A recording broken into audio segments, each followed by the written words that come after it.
The tiny Caribbean country encountered numerous development obstacles after gaining independence from France at the beginning of the 19th century, making history as the first black-led republic. It is now the poorest nation in the Western Hemisphere and has the lowest GDP per capita among its neighbours as a result of increased poverty and inequality brought on by nepotism, impunity, and natural disaster sensitivity. In this video, we will take you through the Haitian economy to discover what is bringing it down. The most impoverished nation in the Western Hemisphere is Haiti, with few nations having faced as much development difficulty. More than 2 centuries after gaining independence from French colonial authority, the Caribbean state has withstood several foreign incursions, protracted political instability, social unrest, and catastrophic natural calamities. What was once the richest colony in the Americas has become the poorest nation in the Western Hemisphere due to the convergence of these dynamics. That's where the shoe pinches. The good news is, it was predicted that between 2023 and 2028, its GDP will grow steadily by $10 billion at current prices. The GDP is predicted to come to $36.02 billion US,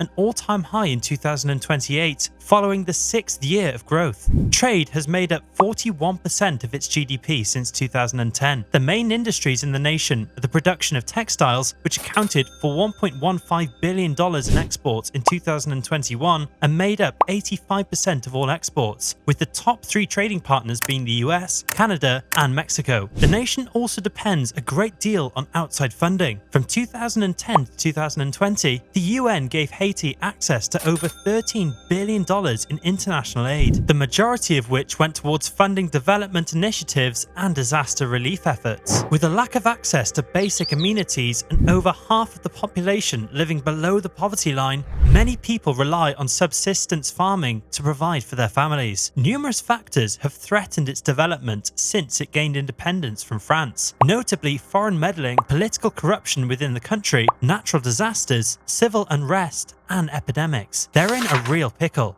Foreign nations continued to intervene in Haiti after it gained its independence from France in 1804. Only until its former colony agreed to pay reparations believed to be worth $21 billion in modern money did France recognize an independent Haiti in 1825. Up to 80% of its earnings throughout the following 122 years were used to settle this debt. However, paying this debt also resulted in more debts. In fact, it was predicted that between 2023 and 2028, Haiti's national debt will rise steadily by $4.1 billion. The national debt is predicted to reach $8.61 billion after growing for 10 years in a row, setting a new record in 2028. Only in 1862, when President Abraham Lincoln was actively promoting liberty both domestically and internationally, did the United States recognize Haiti. It was largely seen from a strategic perspective by US governments that followed. At the start of World War I, President Woodrow Wilson sent Marines to Haiti in 1915, ostensibly to re-establish political stability, out of concern over German influence creeping in the Caribbean. Over the course of the almost 2-decade occupation, the United States imposed press censorship, forced labor, racial segregation, and toppled legislators and presidents who resisted American involvement there. It also controlled the country's finances and security. This spells trouble for the country. If you like this video so far, please consider liking and subscribing to the channel.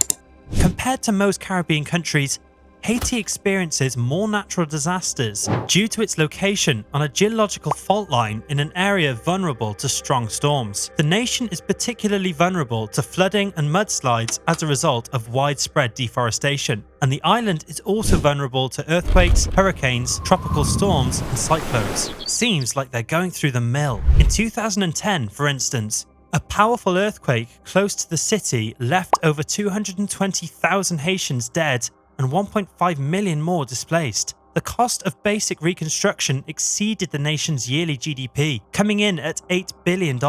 Drought caused 70% of the country's crop losses between 2015 and 2017, and Hurricane Matthew devastated the nation's infrastructure, housing stock, and livestock in 2016. In August 2021, A magnitude 7.2 earthquake shook the southern peninsula of Haiti, resulting in the destruction of 30% of the country's dwellings, the death of nearly 2,000 people, and the displacement of tens of thousands more.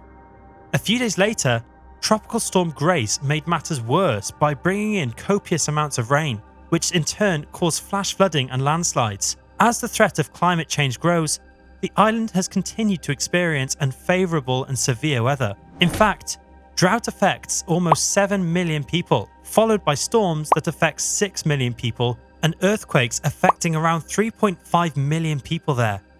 Now, you must be wondering what factors affect the already large bill of such disasters, such as inadequate urban planning, inadequate housing and infrastructure, a high population living alongside the shore, and a broad reliance on subsistence farming, which can harm the environment if overdone, all amplify the impact of such calamities. Mismanagement of aid programs and epidemics have made things much more difficult. Malaria and dengue are widespread, and cholera, which was brought in by UN forces from Nepal following the 2010 earthquake, has sickened and killed close to 1 million people. Even though the island declared itself free of cholera in 2022, a lack of access to medical care and other necessities is contributing to the disease's reappearance throughout the nation.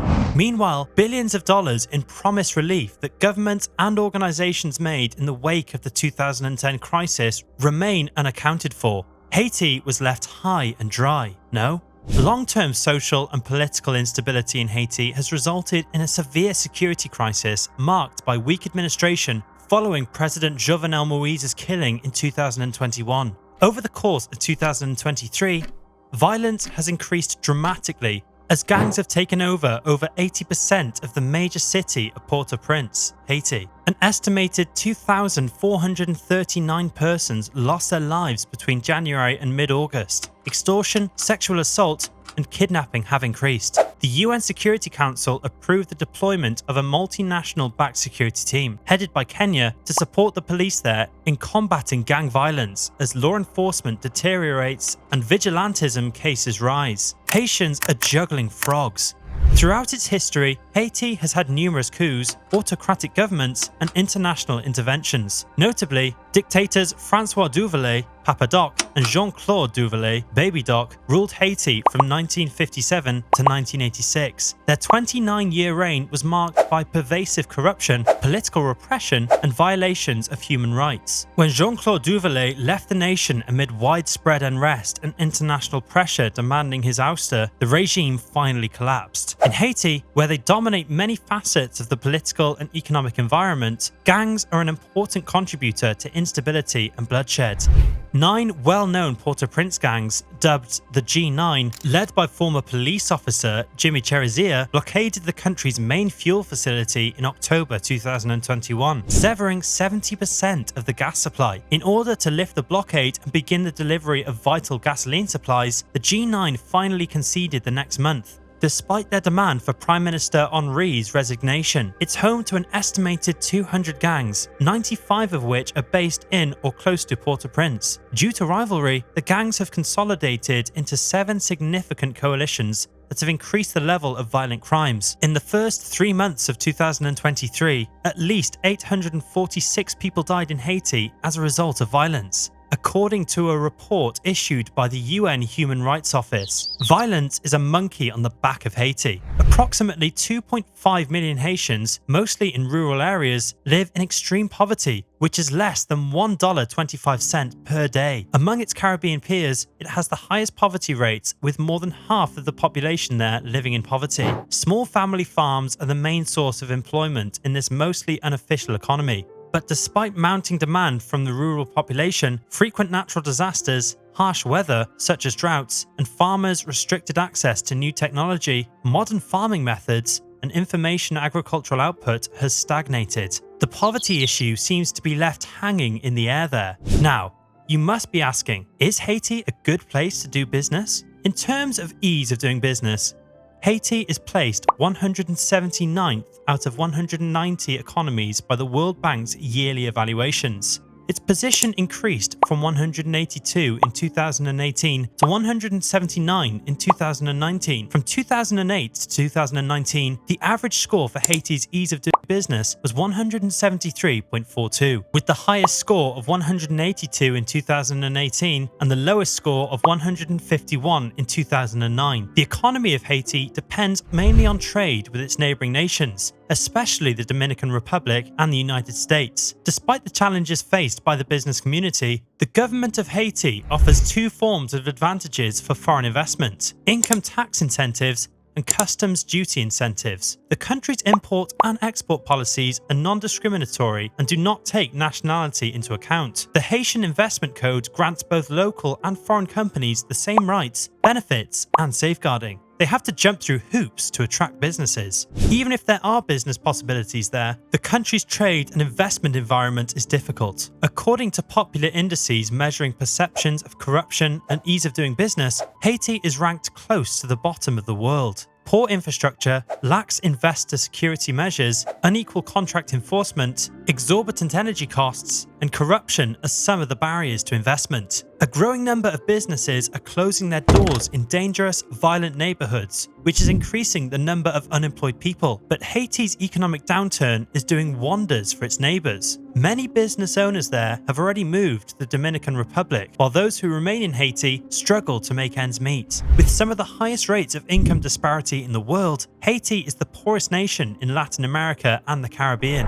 Major natural disasters and political unrest have plagued Haiti's history. Also, Haiti, which ranks 170 out of 189 countries on the Human Development Index in 2020, is one of the world's 13 most fragile nations. So, the government there has so many actions to do in order to make Haiti go from rags to riches. Thanks for watching till the end. If you enjoyed this video, make sure to hit the like and subscribe buttons to receive more content. See you in the next video.